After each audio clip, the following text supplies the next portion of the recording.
হে আসসালামু আলাইকুম, কেমন আছি আমরা? আজকে আমাদের কাছে একটা কিউট কাস্টমার চলে এসে। বাবা, তোমার নাম কি? নীরব। নীরব ভাইয়া। সে এখন একটি কিউট স্মার্ট ওয়াচ নিয়ে গেছে। সে আসার পরে আমার ফার্স্ট বলতেছে যেন সুন্দর একটি ঘড়ি হয়, ইউটিউব টিউব চলে, কিন্তু ওইগুলো তো আসলে টেকসই না।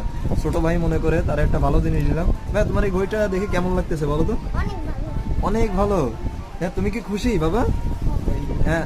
কিন্তু তোমার তো ইউটিউব চলে না, তাতে তো কোনো মন খারাপ নেই, তাই না? বাবা, তুমি কিসে পড়ো বাবা? ওয়ান। Class on. ক্লাস অনেই দেখছো এত কিছু পেয়ে গেছো, তাই না? তোমার ঘড়িটা একটু উঁচু করে দেখাও বাবা। কেমন লাগছে তোমার ঘড়িটা? অনেক। অনেক ভালো। তুমিও অনেক ভালো, তাই না? তাহলে এটা কি ঘড়িটা ফ্রেন্ড সার্কেলে দেখাইতে হবে না? ফ্রেন্ড সার্কেলে দেখাইতে হবে। আর এই ধরনের স্মার্ট ওয়াচ কিনতে হলে আপনাকে চলে আসতে হবে আমাদের খুলনা এক্সপ্রেসে। এটা। আর আপনারা সবাই চলে আসুন, ডিসকাউন্টের অফার চলতেছে। আর আমাদের এরকম কিউট ভাইদের জন্য পরে আসলে নেক্সট টাইম চকলেটের অফার থাকবে। তারা আমরা কোল্ড ড্রিঙ্কসের অফার দিয়েছিলাম, কিন্তু না, সে কোল্ড ড্রিঙ্কস খায় না, সে